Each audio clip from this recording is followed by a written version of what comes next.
Hello guys and welcome back to UPSC and judicial exam preparation. और आज की हमारी इस पॉलिटी क्लास में हम डिस्कस करेंगे about the salient features of the constitution. तो हमारी पिछली क्लासेस में हम कॉन्स्टिट्यूशन की हिस्टोरिकल बैकग्राउंड को और मेकिंग ऑफ द कॉन्स्टिट्यूशन की जो प्रोसेस थी उसको काफ़ी अच्छे से समझ चुके थे। आज की इस क्लास में हम बात करेंगे हमारे कॉन्स्टिट्यूशन के कुछ बेसिक फीचर्स के बारे में, समझेंगे उनके नेचर को और देखेंगे उनके सोर्सेस को। तो आगे बढ़ने से पहले अगर आपने अभी तक हमारे इस चैनल को सब्सक्राइब नहीं किया है so don't forget to subscribe and press the bell icon. और साथ ही साथ आपको इस वीडियो के या किसी भी कोई भी सब्जेक्ट के रिगार्डिंग जो भी डाउट्स आपके रहते हैं आप चाहें तो उन्हें अपने कमेंट सेक्शन में छोड़ सकते हैं and we will try our best to resolve them. तो चलिए आगे बढ़ते हैं और आज बात करते हैं about the salient feature of the constitution. तो salient features, when we say the word feature, क्या समझ में आता है इस वर्ड से हमको? When we are talking about this word feature, तो हमारे यहाँ पर जो अर्थ है वो ये कि हम समझाना चाहते हैं कि ऐसा क्या है हमारे कॉन्स्टिट्यूशन में जो बाकी देशों के कॉन्स्टिट्यूशन में नहीं है या बाकी संविधानों में आपको देखने को नहीं मिलता, राइट? ऐसा क्या है? तो सबसे पहली बात तो भाई ऐसी सबसे बड़ी क्वालिटी जो कि हमारे संविधान की है और दूसरे संविधानों में नहीं है, सबसे बड़ी बात है उसकी length. It is the lengthiest constitution of the world. कैसे? पहले भी बता चुकी हूँ। आर्टिकल नंबर्स कितने हैं? 395। पार्ट्स कितने हैं? 22। ठीक है, 22 पार्ट्स हैं, 395 आर्टिकल्स हैं, साइज ऑटोमेटिकली बड़ा हो गया। अब लेकिन बड़े होने के पीछे रीजन क्या है? तो भाई बहुत ही वैलिड रीजन है। सबसे पहला रीजन क्या है? हमारा ज्योग्राफिकल एरिया,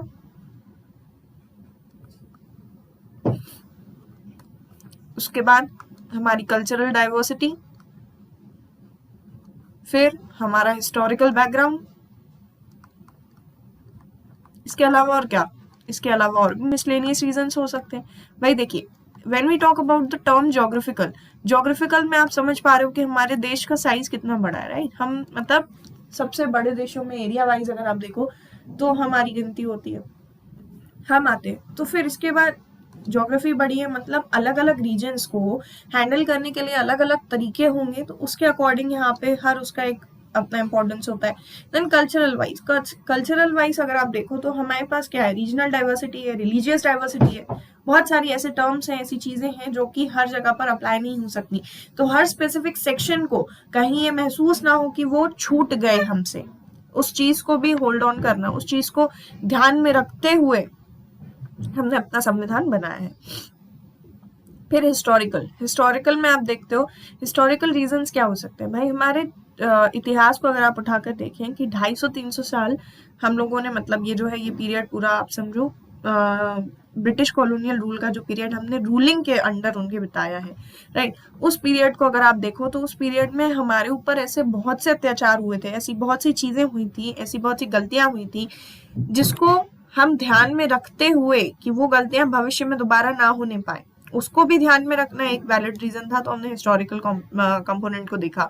मिसलेनियस में आप देख सकते हो भाई अलग अलग चीजें होती है, राइट? सो समय के साथ साथ चीजें बदलती हैं, समय के साथ साथ हर चीज में एक आप कह सकते हो, as we say that change is the only constant, right? So as we talk about the change, तो भाई हो सकता है कि कल के समय जो चीज कह सकते हैं आप अनकॉन्स्टिट्यूशनल थी या अनकॉन्स्टिट्यूशनल के साथ साथ सोशली अनएक्सेप्टेबल थी, आज के समय में वो एक्सेप्टेबल हो गई है। तो भाई समय समय पर बदलाव होते रहते हैं और उन बदलावों को मद्देनजर रखते हुए संविधान में भी बदलाव किए जाते हैं, right? So this is how the constitution takes place कि भाई हमारा जो कॉन्स्टिट्यूशन है वो साइज में इतना बड़ा है। और इसको याद रखने का मैंने एक तरीका आपको और बताया था, अगर आपको याद हो तो हम बात कर रहे थे पिछले क्लास में मेकिंग ऑफ द कॉन्स्टिट्यूशन में, तो मैंने आपको बताया था कि कॉन्स्टिट्यूएंट असेंबली ने अपना जो एक सिंबल था वो एलिफेंट लिया था। क्यों लिया था? क्योंकि भाई हमारा कॉन्स्टिट्यूशन जो था वो अपने आप में एक एलिफेंटाइन कॉन्स्टिट्यूशन था, राइट? फिर ये तो हो गई भाई बात हमारी लेंथीएस्ट कॉन्स्टिट्यूशन होने की। इसके अलावा अगर आप देखो तो और क्या क्या फीचर्स हो सकते हैं? वैसे जो क्रिटिक्स हैं वो हमारे कॉन्स्टिट्यूशन को एक्चुअली में बोरोड कॉन्स्टिट्यूशन भी कहते हैं। बोरोड कॉन्स्टिट्यूशन कहने के पीछे का रीजन बहुत वैलिड है उनका, कि हमने अपना जो संविधान है वो बेसिकली क्या किया है, दुनिया भर के जितने भी अच्छे कॉन्स्टिट्यूशन थे, नो डाउट बुरे भी रहे होंगे, कुछ ऐसे फीचर्स भी होंगे बहुत सारे जो हमारे यहाँ पे एप्लीकेबल नहीं थे। So there were a lot of constitutions that time, जो कि हम 1946 वाला पीरियड देखें जब हम अपना संविधान बना रहे थे, तो हमने क्या किया, हमने ये किया कि जितने भी संविधान थे उनको हमने स्टडी किया। We studied them, we try to connect our society with those constitutions, and the things we found matchable, we adopted them.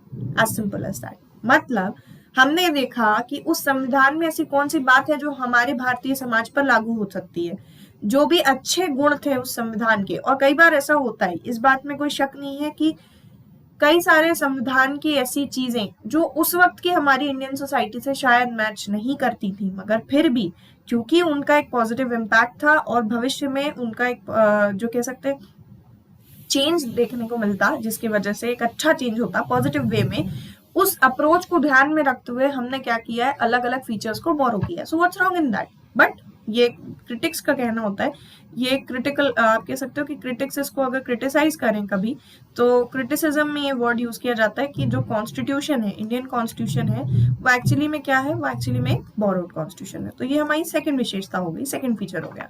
Third number पे अगर हम बात करें तो it's a blend of rigidity and flexibility. So what do we mean by the blend of rigidity as well as flexibility? तो देखिए, देश भर दुनिया भर में अलग अलग प्रकार के संविधान होते हैं, ठीक है, कुछ रिटर्न होते हैं, कुछ अनरिटर्न होते हैं। अच्छा, आपका संविधान आपको बताने की जरूरत नहीं है, आपका कॉन्स्टिट्यूशन जो है वो क्या है, रिटर्न कॉन्स्टिट्यूशन है, लिखा हुआ है अपने आप में, ठीक। अब रिजिडिटी और फ्लेक्सिबिलिटी का मतलब आप समझो कि कई बार ऐसा होता है कि कुछ कॉन्स्टिट्यूशन जो होते हैं रिजिड होते हैं। रिजिड होना मतलब कि इनकी जो अमेंड्स की प्रोसेस है, कॉन्स्टिट्यूशनल अमेंडमेंट है, यानी कि अगर आपको इनमें किसी भी प्रकार से अमेंडमेंट करना है तो ये जो प्रोसेस है ये काफी टफ हो सकती है या फिर कॉम्प्लेक्स हो सकती है। और जब भी कोई चीज कॉम्प्लेक्स होती है तो एक ह्यूमन टेंडेंसी होती है that we don't want to attain that, right. तो यहाँ पे क्या होता है कि जब भी हम बोल रहे हैं कि कोई भी कॉन्स्टिट्यूशन क्या है, रिजिड है, दैट मीन्स हम चाहते ही नहीं कि उसमें अमेंडमेंट हो, इसलिए हमने क्या कर दिया, हमने उसको रिजिड बना दिया। प्रोसेस ही इतना कॉम्प्लेक्सिटी में बढ़ा दो कि हो ही ना पाए, अमेंडमेंट ही पॉसिबल ना हो। फिर फ्लेक्सिबिलिटी, फ्लेक्सिबिलिटी मतलब क्या, किसी भी चीज को किसी भी तरीके से मोड़ा जा सकता है। तो यहाँ पे हम क्या रखेंगे, हमारी जो अमेंडमेंट प्रोसेस होंगी वो क्या होंगी, बहुत ही इजी गोइंग होंगी, ठीक है। अब इंडिया का जो कॉन्स्टिट्यूशन है, हमारा जो संविधान है, उसकी सबसे अच्छी बात यह है हम दोनों यूज करते हैं। कुछ ऐसी चीजें जो कि हमें लगता है हमारे लिए बहुत ज्यादा इंपॉर्टेंट है, उनमें अमेंडमेंट हमने रिजेक्ट करके रखा है। कुछ ऐसी चीजें जिनमें हमें लगता है कि अमेंडमेंट बहुत ठीक है, समय के साथ बदल सकता है, उसमें हमने अमेंडमेंट प्रोसेस इजी रखा है। So this is how we have maintained a balance between the rigidity and the flexibility, right. Next जो हमारी टर्म आती है या नेक्स्ट जो हमारा फीचर आता है वो आता है फेडरल स्ट्रक्चर और द फेडरल सिस्टम, ठीक। फेडरल स्ट्रक्चर जो है हमने लिया है, लेकिन इसके साथ यहाँ पे आप ये देखो कि it's a federal structure with unitary nature के साथ। यूनिटरी नेचर के साथ क्यों? सो फर्स्ट ऑफ ऑल आप ये जो वर्ड है फेडरल वर्ड है, इसको समझे। तो फेडरल वर्ड जब भी हम यूज कर रहे हैं, हम ये कहना चाहते हैं कि एक्चुअली में क्या है, there is a sort of separation of powers, separation of powers between whom, between the union and the state. Union भी होगी, स्टेट भी होगा, इनके बीच में क्या कर दिया, पावर्स को सेपरेट किया। और इस तरीके से सेपरेट किया कि ना तो ये ज्यादा पावरफुल बने, ना ये खुद को दूर करने की कोशिश करें। बट यस, इंडिया के रिस्पेक्ट में अब अगर आप बात करो तो इंडिया में हमने यूनिटरी नेचर कैसे जोड़ा, हमने यूनियन को थोड़ा सा यहाँ पे डोमिनेंसी दी हुई है। क्यों दी हुई है भाई? इसलिए दी हुई है क्योंकि वही बात है, हम इतिहास को दोहराना नहीं चाहते। हमने क्या देखा, हमने देखा कि हमारे यहाँ के जो स्टेट्स थे, जिनको आज के डेट में भी हम देखते हैं कि हमारे यहाँ के जो स्टेट्स थे पुराने समय के, वहां पे क्या होता था, कोई भी ऐसा थ्रेड नहीं था जिसने उनको आपस में जोड़ के रखा था।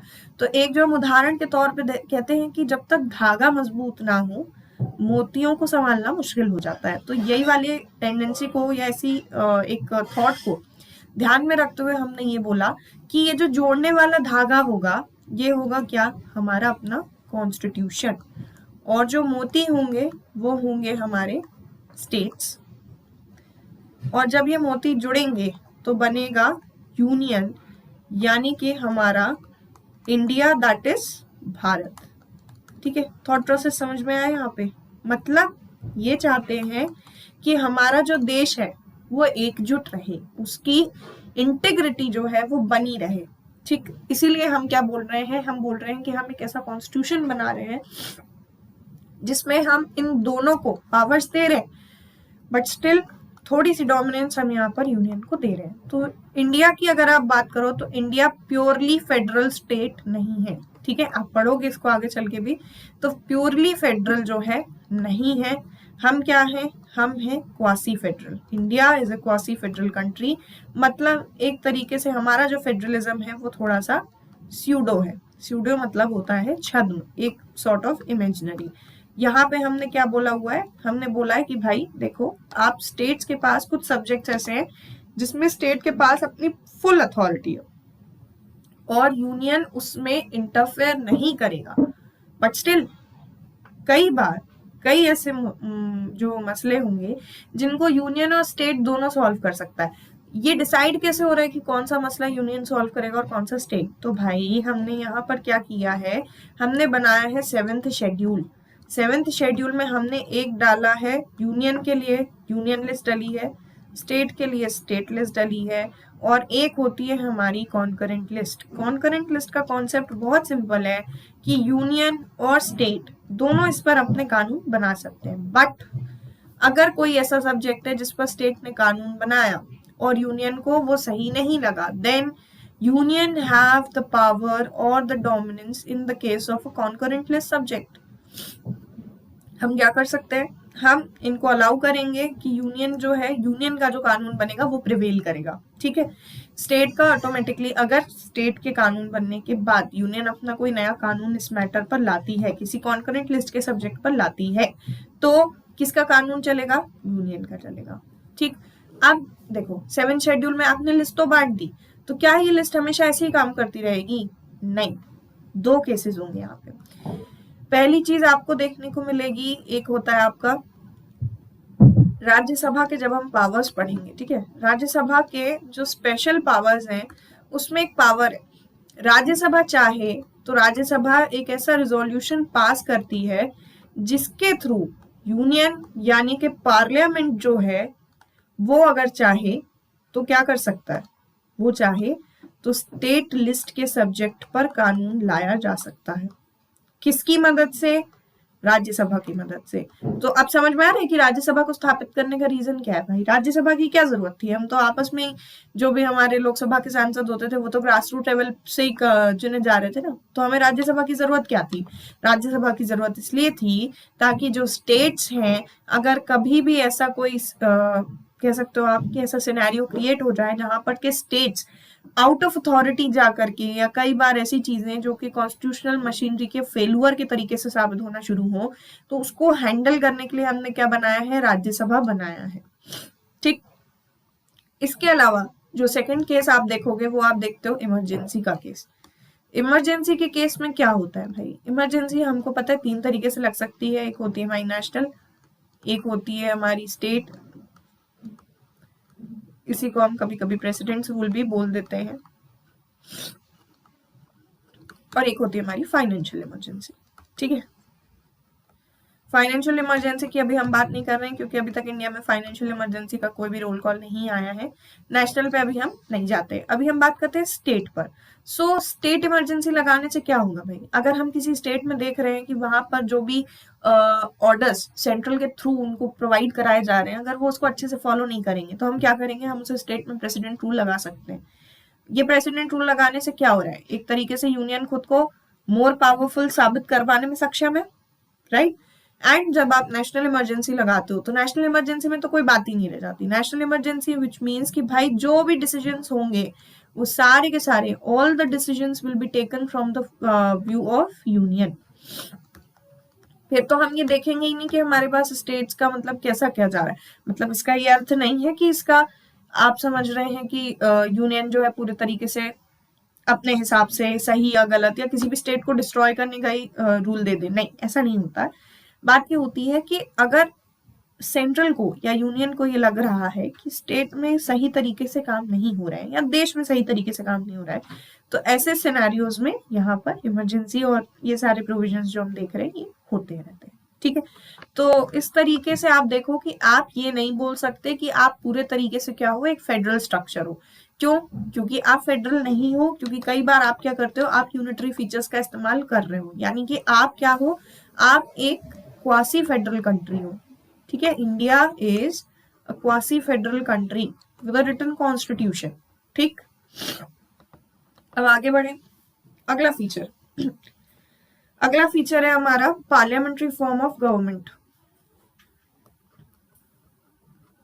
पार्लियामेंट्री फॉर्म ऑफ गवर्नमेंट से क्या समझते हैं? तो देखिए, गवर्नमेंट हमेशा दो प्रकार की भी हो गवर्नमेंट हमेशा दो प्रकार की होती है।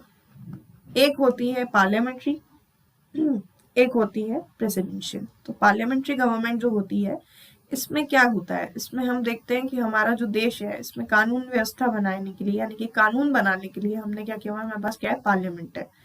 पार्लियामेंट का जो इलेक्शन होता है, जो भी सिलेक्शन प्रोसेस होती है, कैसे होता है, पार्लियामेंट के जो मेंबर्स हैं वो चुने जाते हैं बाय डायरेक्ट इलेक्शंस।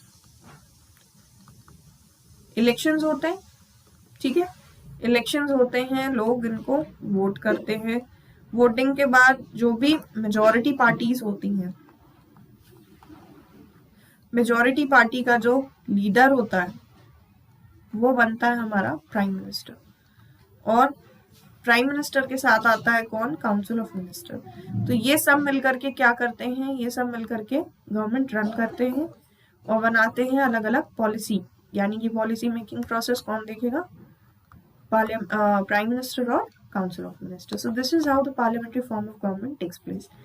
फिर इसके अलावा आप देखोगे कि हमारे पास क्या है, हमारे पास है एक पार्लियामेंट्री सोवरेनिटी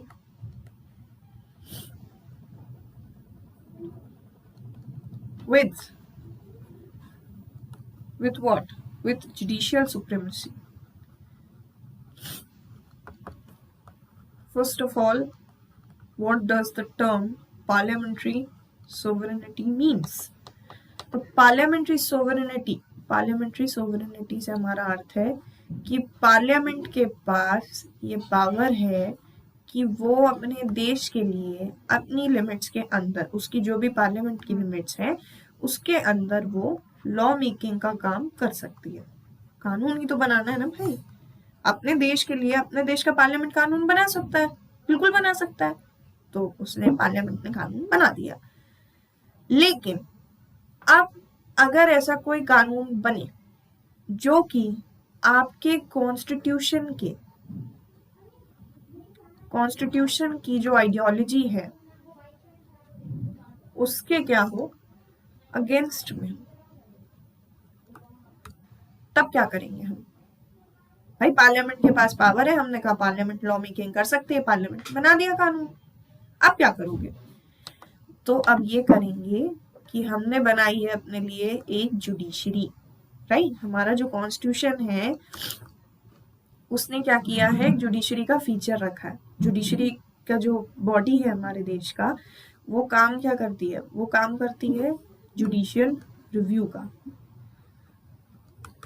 और क्या देती है, सारा जो देश है हमारा या जितने भी हमारे सिटीजन्स हैं इनको जस्टिस प्रोवाइड कराना हमारी जुडिशरी का क्या है, सबसे बड़ा ऑब्जेक्टिव है और फंक्शन भी है। So what does the judiciary do when the parliament make any kind of law which is quite against or not compatible with the ideology of the Indian constitution?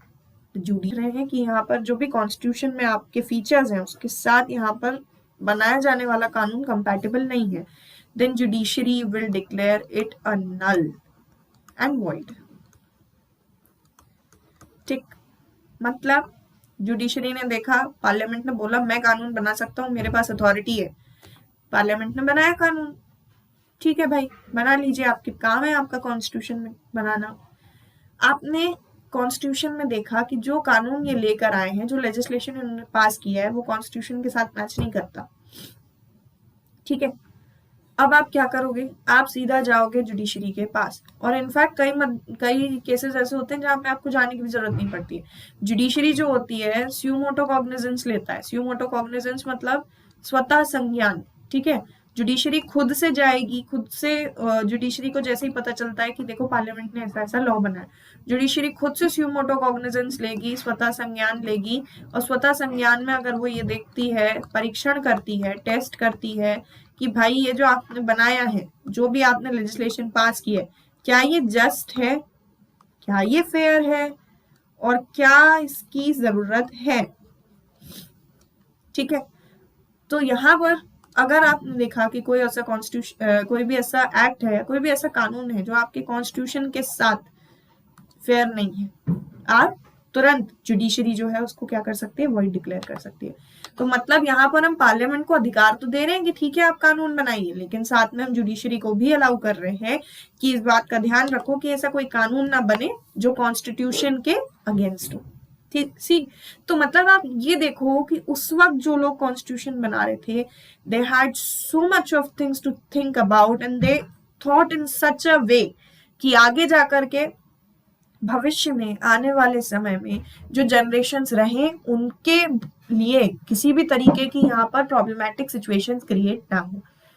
मतलब आप ये देख सकते हो कि उस वक्त के जो हमारे कॉन्स्टिट्यूशन मेकर्स थे, इनके दिमाग की, मतलब आप देखो, इन्होंने ये चीज पहले ही देख ली कि अगर यहाँ पर पार्लियामेंट सोवरेन होगा, पार्लियामेंट सोवरेन होने लगे तो पार्लियामेंट को सोवरेनिटी से रोकने आपने जुडिशियल सुप्रीमेसी का कॉन्सेप्ट डाल दिया, ठीक है। फिर आपने क्या देखा, फिर आपने ये बोला कि भाई कॉन्स्टिट्यूशन को थोड़ा फ्लेक्सिबल रखो, इजी गोइंग रखो, इतना ज्यादा जबरदस्ती सरल रखो सबके लिए, बट फ्लेक्सिबिलिटी का ये मतलब तो नहीं कि आप सारा स्ट्रक्चर बदल दो। तो यहाँ पे उन्होंने क्या किया, कई चीजों में रिजिडिटी भी रखी, ठीक। फिर फेडरल स्ट्रक्चर की हमने बात करी थी, तो हमने क्या किया, फेडरल स्ट्रक्चर को बोरो किया, यूएसए से होता है फेडरल स्ट्रक्चर का आइडिया, हमने यूएसए से फेडरल स्ट्रक्चर बोरो किया, लेकिन हमने हमारा फेडरलिज्म यूएसए की तरह नहीं रखा। हमने हमारे स्टेट्स को ये अलाउड नहीं किया कि आप लोग चाहो तो हमारे यूनियन को छोड़कर जा सकते हो, नो, एब्सोल्युटली नॉट। हमने क्या किया, हमने इस फेडरलिज्म को कॉन्कर करने के लिए क्वासी फेडरल स्ट्रक्चर को जो है अडॉप्ट किया। हमारा जो स्ट्रक्चर बना है वो क्वासी फेडरल बना है। मतलब आप ये देखो that they had so much of things to thought, कितनी सारी चीजें यहाँ पर थी जिनको उन्होंने खुद उस ही वक्त यहाँ से जो है मैनेज करने की पूरे प्रयास किए हुए थे। सो this is how they made the constitution which is quite commendable. हालांकि कुछ ऐसे फीचर्स अब हम यहाँ पे देखें कि हमने बोला कि हमारे कॉन्स्टिट्यूशन मेकर्स ने कितना अच्छा कॉन्स्टिट्यूशन बनाया, बट कुछ ऐसे फीचर्स थे जो कि हमने बोरो किए थे। तो उस बोरोइंग के वक्त भी हमने उन फीचर्स को इंडियन सोसाइटी में हमारा जो भी प्रोसेस था उसके थ्रू पहले हमने ये देखा कि क्या वो फीचर यहाँ पर एप्लीकेबल है। If yes then we have accepted as it is, if not then we have tried to mend, हम कहेंगे कि हमने उसको वैसे तरीके से मेंड किया कि यहाँ पर हमारे स्ट्रक्चर के साथ वो मैच कर सके, ठीक है। तो ये जो एक छोटी सी लिस्ट है यहाँ पर, ये आपके लिए थोड़ा सा इम्पोर्टेंट है, क्योंकि इसमें एक तरफ हम ये देखेंगे कि फीचर्स हमने कौन कौन से लिए, और दूसरी तरफ हम देखेंगे कि वो कंट्री कौन सी थी जिनसे हमने ये फीचर्स बोरो किए हुए हैं, ठीक। तो चलिए सबसे पहले बात करते हैं फीचर्स में। तो हमारा जो सबसे पहला फीचर है वो है हमारा प्रीएम्बल ऑफ द कॉन्स्टिट्यूशन, ठीक है। प्रीएम्बल में भी यहाँ पर आपको दो चीजें मिलेंगी, एक मिलेगा आपको प्रीएम्बल का कॉन्सेप्ट और एक मिलेगी आपको प्रीएम्बल की लैंग्वेज, ठीक है। दोनों में थोड़ा सा अंतर है। तो जब आप प्रीएम्बल का कॉन्सेप्ट देखोगे तो प्रीएम्बल कॉन्सेप्ट कंट्री आ जाएगी आपकी यूएसए, लेकिन अगर आप प्रीएम्बल की लैंग्वेज देखोगे तो वो मैच करती है आपके ऑस्ट्रेलिया के कॉन्स्टिट्यूशन से। तो don't forget one thing, that when you are talking about the concept of the preamble, it has taken from the American Constitution, but when you talk about the language of the preamble, it has taken from the Australian Constitution, ठीक। इस चीज को ध्यान रखिए। Next feature जो हम देखते हैं वो है हमारा fundamental rights, the most important feature. Fundamental rights का जो फीचर है हमारा पार्ट 3 में हमारे दिया हुआ है कॉन्स्टिट्यूशन के। फंडामेंटल राइट्स का जो फीचर है वो हमने लिया है कहाँ से, यूएसए से। फिर आती है हमारी फंडामेंटल ड्यूटीज। शॉर्ट फॉर्म में इनको FD लिखते हैं, उनको FR भी लिखते हैं। तो अगर कहीं आपको किसी लेक्चर में मैं FR या FD कहते हुए दिखूं तो डोंट फॉरगेट कि यहाँ पर FR से मतलब फंडामेंटल राइट्स है और FD से मतलब फंडामेंटल ड्यूटीज है। तो फंडामेंटल ड्यूटीज का जो कॉन्सेप्ट है वो हमने लिया है USSR के कॉन्स्टिट्यूशन से, या फिर जिसको हम कहते हैं सोवियत कॉन्स्टिट्यूशन भी हम बोलते थे, सोवियत कॉन्स्टिट्यूशन भी आप लिख सकते हो। ठीक है, USSR और सोवियत कॉन्स्टिट्यूशन। ठीक, नेक्स्ट फीचर अगर आप देखो तो जो हमारा नेक्स्ट फीचर है वो है DPSP, directive principles of state policies. हमने लिया है आयरलैंड से। आयरलैंड का होता है कौन सा, आयरिश कॉन्स्टिट्यूशन, उससे। फिर इसके बाद नेक्स्ट हम देखते हैं, नेक्स्ट फीचर जो है वो है हमारा जुडिशियल रिव्यू। जुडिशियल रिव्यू जैसा कि अभी हमने ऊपर डिस्कस किया था कि अगर कोई भी ऐसा कानून है जो पार्लियामेंट बनाया है, we found that it's quite incompatible with the constitution, तो हम क्या करेंगे। तो हमने लिया जुडिशियल रिव्यू का एक फीचर। जुडिशियल रिव्यू का जो कॉन्सेप्ट है वो हमने लिया है USA से। ठीक, फिर equality before law, equality before law, कानून के समक्ष समानता। हम ये बताना चाहते हैं कि हमारे जितने भी नागरिक हैं वो सारे के सारे हमारे कानून के समक्ष समान हैं, सभी के लिए एक समान दंड प्रक्रिया है। राइट, तो ये जो कॉन्सेप्ट हमने लिया है ये हमने लिया है ब्रिटेन से। फिर आता है कॉन्सेप्ट सिंगल सिटीजनशिप का, यानी कि अगर हमारे देश के नागरिक हैं तो वो हमारे देश के यानी कि भारत के नागरिक हैं। हम कभी भी किसी भी नागरिक को किसी राज्य की नागरिकता के आधार पर पहचान नहीं देते। इसके अलावा हमारे देश में अगर आप हैं, आप हमारे देश के नागरिक हैं तो आप भारतीय नागरिक कहलाएंगे। लेकिन अगर आप किसी और देश की नागरिकता के लिए अप्लाई करते हो एंड आप किसी तरह से किसी और देश की नागरिकता ले भी लेते हो तो हम उसको क्या कहेंगे, हम उसको कहेंगे कि वो व्यक्ति जो है वो अब भारत का नागरिक नहीं है। क्यों? क्योंकि हमारे यहाँ पे जो कॉन्स्टिट्यूशन है, संविधान है, इसमें सिंगल सिटीजनशिप का प्रावधान है। अच्छा, सिंगल सिटीजनशिप का कॉन्सेप्ट हमने लिया है कहाँ से, ब्रिटेन से। ब्रिटिश का जो कॉन्स्टिट्यूशन है उसी से हम ये सिंगल सिटीजनशिप का कॉन्सेप्ट लेकर के आए हैं। राइट, आगे अगर आप देखो equal protection of law, next term जो हम देखते हैं इक्वल प्रोटेक्शन ऑफ लॉ। ये अभी हम आगे जब हमारे फंडामेंटल राइट्स पढ़ेंगे तो इसमें हम पढ़ेंगे कि फिर कानून की सबको संरक्षण भी मिला हुआ है, तो एक समान मिला है क्या। तो ये हम देखेंगे फीचर कि ये हमने USA के कॉन्स्टिट्यूशन से लिया है और ये कुछ अलग टाइप से, मतलब इक्वल प्रोटेक्शन ऑफ लॉ लिखा जरूर है बट ये किस तरीके से है ये हम देखेंगे तो हमें समझ आएगा। देन इसके बाद एक प्रोविजन आता है हमारा इमरजेंसी का प्रोविजन। तो इमरजेंसी के प्रोविजन में मैं आपको बता रही थी कि इमरजेंसी प्रोविजन में क्या होता है, एक तरीके से यहाँ पर unitary system of government start होता है। तो आप थोड़ा सा अगर गेस करो तो यूनिटरी सिस्टम मतलब क्या, तानाशाही। और तानाशाहों में अगर सबसे बड़ा नाम किसी का था तो किसका था, हिटलर का। राइट, तो हिटलर कहाँ को बिलोंग करते थे, हिटलर बिलोंग करते थे जर्मनी को। इसलिए हमने जो इमरजेंसी का प्रोविजन है वो कहाँ से लिया है, वो जर्मन कॉन्स्टिट्यूशन से हमने लिया हुआ है। फिर इसके बाद अमेंडमेंट ऑफ द कॉन्स्टिट्यूशन, मतलब जो अमेंडमेंट के हमारे प्रोसेसेस थे वो हमने कहाँ से लिया। अमेंडमेंट प्रोसेस यानी कि कुछ ऐसे अमेंडमेंट्स होंगे जो इजीली होते होंगे, कुछ ऐसे होंगे जो थोड़ा कॉम्प्लेक्स होते होंगे। तो इस तरीके से जब हम अमेंडमेंट प्रोसेस देखेंगे तो वो प्रोसेस हमने जो ली है वो हमने बोरो करा है साउथ अफ्रीका से। ठीक है, नेक्स्ट प्रोसेस जो हम देखते हैं वो है हमारा फीचर एग्जीक्यूटिव लेजिस्लेचर का। ठीक, एग्जीक्यूटिव लेजिस्लेचर का जो फीचर है हमारा वो हमने कहाँ से लिया है, वो हमने लिया है ब्रिटेन से।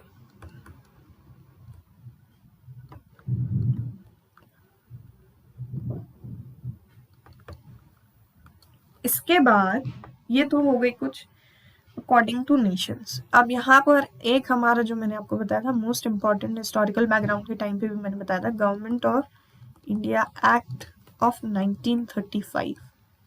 सो when we talk about this act, It has made some of about 75 to 80% of the part of the constitution. हमारे देश का जो संविधान है उसका 75 से 80% हिस्सा हमको इसी एक्ट से मिलता है। ठीक है, शुरुआत के तौर पे हम देखते हैं सबसे पहले फेडरल स्ट्रक्चर कहाँ से बोरो किया है, गवर्नमेंट ऑफ इंडिया 1935 से। फिर आता है हमारी जुडिशरी, इंटीग्रेटेड जुडिशरी है, साथ में क्या हो रहा है, इंक्रीज हो रही है। इसके बाद आता है हमारा गवर्नर, गवर्नर के बाद आता है हमारे पीएससी, पब्लिक सर्विस कमीशन। तो मतलब इस तरीके से आप देख पा रहे हो कि हमारे जितने भी फीचर्स हैं वो ना केवल हमने अलग अलग देशों से बोरो किए हैं, बल्कि कुछ जो हमारे उस वक्त के संविधान में उस वक्त हमारे जो एक्ट्स थे चलते थे उसमें से भी हमने लिए हुए हैं।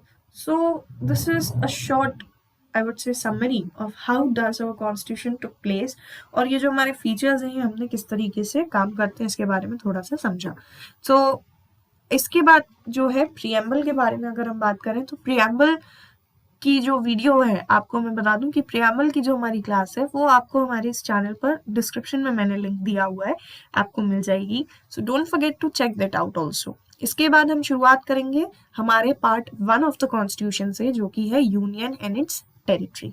आर्टिकल 1 से लेकर के 4 तक में बताया गया है कि यूनियन और टेरिटरी के अंदर यूनियन की डेफिनेशन क्या है, स्टेट्स को अगर आप कह रहे हैं कि बाइफोकेट करना है या कुछ भी एरिया एक्सपेंशन है उसके रिगार्डिंग क्या प्रोसेस है, साथ के साथ कुछ ऐसे स्टेट्स जो कि कह सकते हैं एग्जिस्टेंस में है ही नहीं, राइट, उन स्टेट्स के एस्टैब्लिशमेंट का प्रोसेस क्या होगा, ये सारा कुछ आपको देखने को मिलेगा पार्ट 1 ऑफ द कॉन्स्टिट्यूशन में, that is union and its territory, और वो देखेंगे हम हमारे अगले क्लास में। So don't forget to like, share, comment and subscribe to UPSC judicial exam preparation. और इस वीडियो के रिगार्डिंग अगर आपके कोई भी डाउट्स हों या इस टॉपिक से रिलेटेड आपके कोई भी डाउट्स हों तो वो आप हमसे शेयर कर सकते हैं। We will try our best to resolve them. So thanks for watching.